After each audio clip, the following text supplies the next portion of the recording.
세대 교체에 저는 굉장히 방점을 좀 찍고 싶거든요. 그래서 홍준표 전 대표가 네. 그런 가교 역할을 하겠다고 하면은 저는 참 좋습니다. 하지만 네. 중심이 돼서는 안 본인이 된다. 중심이 돼서 네. 그것을 한번 만들어 보겠다 하는 것은 이제 그만했으면 좋겠다라는 생각이 들어요.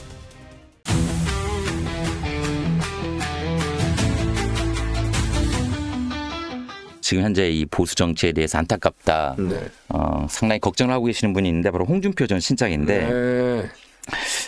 그 대한민국 정치사에서 가장 화려했던 정치 시대는 소위 삼김 시대였다. 삼김 시대 절정기에 정치에 입문했던 나는 YS에게는 정직을, DJ에게는 관용을, 그리고 JP에게는 해안을 받다. 이 말을 제가 홍준표 대구시장의 좋은 말씀이어가지고 가져온 말이라기보다는 지금 보수 국민의힘 상황에 너무나 잘 맞는 것이어가지고 제가 공부를 하다가 네. 가져왔는데 이게 21년도에 한 말이거든요. 네. 21년도에 당시 김종인 비대위원장이 국민의힘을 이끌면서 네. 좀 일종의 쓴소리죠. 네. 근데 이제 YS에게는 정직, 그리고 DJ에게는 관용, 그리고 JP에게는 앞을 내다보는 눈, 해안, 이걸 봤다는 건데 지금 보수에는 이 세 가지 키워드, 관용이며 해안이며 그다음에 정직, 이런 게 좀 없어서 이사장님이 보시기에도 당시 상황이 좀 그립지 않으신가요? 그때나 홍준표 저는 전 대표라고 저 항상 예. 표현을 하는데 전 네. 시장이 아니라. 네네. 근데 홍준표 전 대표는 잘 아시다시피 김영삼 대통령이 또 네. 해서 과거 그 당시 문명구에서 신한국당의 후보로 네. 예, 그래서 출발을 했지 않습니까? 그래서 지금 큰 거물 정치인이 됐는데 보수의 산 정치인이시죠? 예, 네. 그렇습니다. 네. 예, 그리고 또 2017년에 당 대표로 계실 때 사실 그 당시만 해도 저는 참 이것도 우리 보수 정치권이 잘못됐다고 생각하는 것이 네. 홍준표 전 대표가 저한테 연락이 와서 아버님 사진을 하나 좀 보내달라고 했어요. 네. 근데 그게 무슨 얘기냐면은 당에 이승만 대통령과 지금 박정희 대통령의 사진은 있는데 아니 세상에 우리 당의 그 가장 큰 자산인 김영삼 대통령의 사진이 없다는 겁니다. 그러니까 좀 자기가 걸어야 되겠다. 그래서 2017년에 가서야 아버님 사진이 걸렸어요. 네. 이게 보수의 현 주소입니다. 그게 무슨 얘기냐고 제가 이번에 세미나 기획하는 것도 그래서 세 분을 묶어서 하는 상징적인 의미도 있어요. 네네네. 근데 민주당 같은 경우에는 잘 아시다시피 김대중, 노무현, 문재인 대통령 이제 이재명 대통령 지나고 나면 또 붙겠죠. 네네. 예, 이분들의 그 사진들이 있으면서 다들 거기에 대해서 이견이 있거나 그런 것이 전혀 없지 않습니까?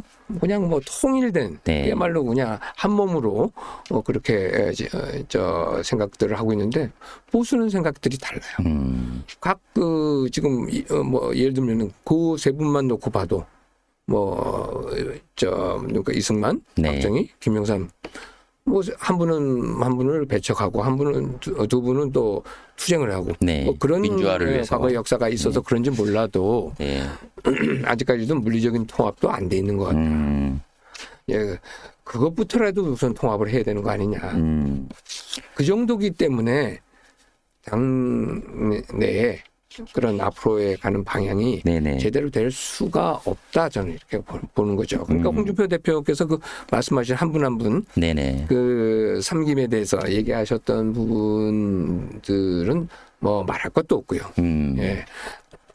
그런 말씀 중에 죄송합니다만 그런 어떤 옛 정치인들, 정치 어르신이라는 표현이 좀 더 정확할 것 같은데 정치 어르신들의 그런 어떤 가치 한 분 한 분이 가지고 있었고 당시 시대에 반영하면서 구현하려고 했던 어떤 정치의 정신, 가치 그런 것들이 지금 대한민국 보수 정치에서는 조금 멀어진 것이 아닌가, 없어진 것이 아닌가. 그러니까 정치를 맞습니다. 기술적으로 접근하는 부분이 좀 있다라는 비판이 있는데 이에 대해서는 어떻게 생각하세요? 그러니까 과거에는 물론 민주대 반민주의 구도였기 때문에 상황이 다르겠죠. 상황이 다르고 또 그때 물론 다르긴 합니다만 저는 그냥 구도적인 측면에서는 전 거의 비슷하다고 좀 봐요. 왜 네네. 그러냐면은 뭐 그 당시도 뭐 일방적으로 군부 독재 정권이 사실 행정부, 뭐 입법부, 사법부를 다 삼부를 상권을 장악하고 있는 형태라고 봐야죠. 네네네. 또 그리고 국회 구성도 뭐 거대 여당과 야당,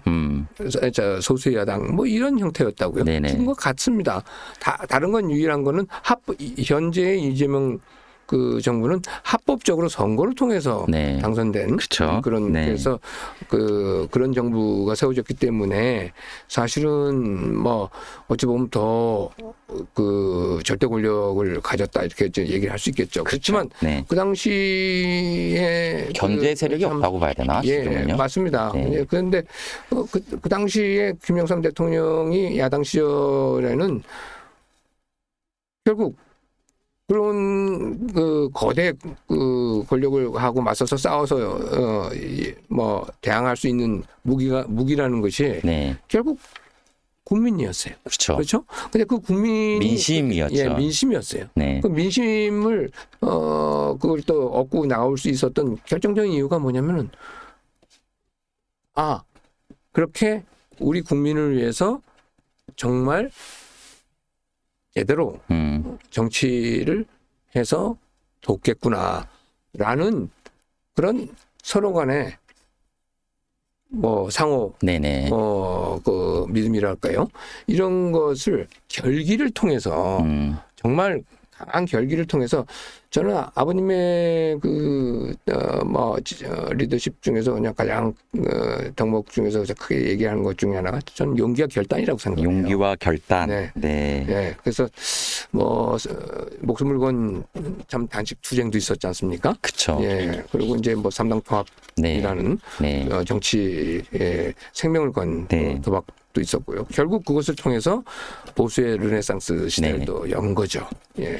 그거 생각하면 지금 상황이 정말 뭐랄까 안타깝다라고 생각을 하시겠습니다. 예. 그러니까 참 너무나 다른 것 같아요. 네, 제가 이 토크 말미에 다시 한번 YS 김영삼 전 대통령의 어떤 가치나 이 부분 살짝 한번 여쭤보도록 하고요. 네. 그러면 지금 국민의힘에 대해서 뭐 지금 홍준표 전 시장도 예상을 하고는 있습니다만 보수는 더 힘들어질 것이다. 그러면 재창당 수준의 어떤 혁신이 필요하다. 홍준표 전 시장 정계 은퇴했거든요. 네, 홍 대표 네, 그렇죠. 어떻게 다시 돌아올 거라고 보세요? 아니면은 뭐 창당할 것으로 보세요? 저는 뭐 개인적으로 네. 그 홍준표 전 대표하고도 뭐 좀 친하시죠? 관계가 있습니다만은 네, 홍준표 전 대표 역시 네, 저는 좀 이제 기성 정치권 쪽은 네. 이젠 좀 젊은 세대 또 젊은 청년 정치인들 네. 뭐 이런 쪽으로 세대 교체에 저는 굉장히 방점을 좀 찍고 싶거든요. 네, 세대 그래서, 교체. 예, 그래서 홍준표 전 대표가 네. 그런 가교 역할을 하겠다고 하면은 저는 참 좋습니다. 하지만 근데 중심이 돼서는 안 본인이 된다. 중심이 돼서 네. 뭐 그것을 한번 만들어 보겠다 하는 것은 이제 그만했으면 좋겠다라는 생각이 들어요. 청년 정치에 대한 기대가 크시네요. 바로 저는 굉장히, 그러면 예, 그렇습니다. 그러면 김용태 전 비대위원장 네. 퇴임하면서 최근에 그만두면서 어떤 말씀을 하셨냐면 개혁 점수를 몇 점으로 줄 수 있냐 국민의힘 빵점이라고 그랬죠. 네, 빵점이라고 네, 얘기했습니다. 네, 맞습니다. 그만큼 실망이 크다는 얘기거든요. 네, 네, 네. 젊은 정치인들이 당에 대해서 뭔가를 쇄신을 하려고 했고 개혁과 혁신을 하려고 했는데 막상 부닥쳐 보니까 맞닥뜨려 보니까 실망을 했단 말이죠. 이 부분도 어떻게 보시는지 궁금합니다. 이준석 전 대표부터 먼저 얘기 잠깐 하면은 네. 30대 대표로 출발했지 않습니까? 네, 저는 굉장히- 당원들이 뽑아준 대표입니다. 맞습니다. 네. 그 당시만 해도 윤석열 대통령 시절인데 네, 저는 굉장히 기대가 많이 컸어요. 예. 그래서 앞으로 정말 그 YS의 40대 기술은 못지않게 이제 30대 대표로서 출발을 해서 네. 내가 당을 혁신적으로 변모시킬 수 있는 그런 인재다. 이제, 그 인재가 되겠구나 이렇게 생각을 했습니다만 결국 그것도 좌절됐지 않습니까? 근데 이번에 김영태 그 위원장 같은 경우에는 저는 실권 없는 그 김영태 위원장이 처음에 임명됐을 때가 뭐 잘 기억하겠습니다만 김문수 후보가 네. 예, 대선 기간 동안에 결국 권영세 의원이 사퇴하면서 네. 그 임명을 맞습니다. 했잖아요. 네, 책임을 지고 저는 물러나면서 굉장히 좀 명목상의 비대위원장을 앉혀놓은 셈밖에 안 된 거 아니냐. 왜냐하면 실권 없는 대표위원장이었다. 네네. 그러니까 김영태 위원장 혼자서 아무리 개혁적이고 혁신적인 그런 안을 내려고 하더라도 뭐 이미 영남 기득권에 있는 그런 그 주류 세력들이 네. 그것을 방해하고 가로막고 있는데 그 가능하겠습니까? 네. 그러니까 참 그 힘겨운 네. 혼자서 고군분투한 그러한 외로웠을 것이다. 예, 그렇게 해서 끝난 그런데 상황은 여전히 계속 진행 중이지 않습니까? 그러니까 지금 현재 원내대표 그리고 이제 비대위 송원석 비대위로 네, 체제가 네. 꾸려졌는데 역시 윤핵관 그 소위 그 구 잔류 세력들의 어떤 지지를 받아서 원내대표가 됐고 많이들 이렇게 보고 계시죠. 네, 네, 네. 지금 계속 그 뭐 세력이라고 해야 될까요? 유지가 되고 있는데 이런 상황에서도 계속 뭐 안 좋은 네. 상황이 전개되는 거 아닌가요? 아, 그럼요. 저는 지금 현재 뭐 김문수 후보가 대통령 후보가 됐을 때도 마찬가지였고 네. 저는 김문수 후보 개인적으로도 저도 잘 압니다만 김문수 후보를 뭐 정말 독립적인 후보다 이렇게 생각해 본 적이 없어요. 네. 그거는 뭐 윤석열 후보하고 호흡을 같이 한 후보이기 때문에 뭐 절대 그 후보가 제대로 승리할 수 있는 여건을 갖추고 있지 않았었죠. 지금도 마찬가지로 아까 조금 전에 우리 서반장님도 계속 말씀하셨습니다만 아니 어떻게 이렇게 그 엄청난 일을 저지르고 패배까지 했으면은 뭐 책임을 져야 되는데. 예, 뭐 대통령은 그런 얘기를 지금 일치 안 하고 있는데 윤석열 전 대통령은 당이라도 나서서 그런 책임 있는 반성과 그 자성을 갖고 얘기를 했어야 되는데 아무도 얘기를 안 해요. 저는 참 놀라운 좀 사실이라고 생각하거든요.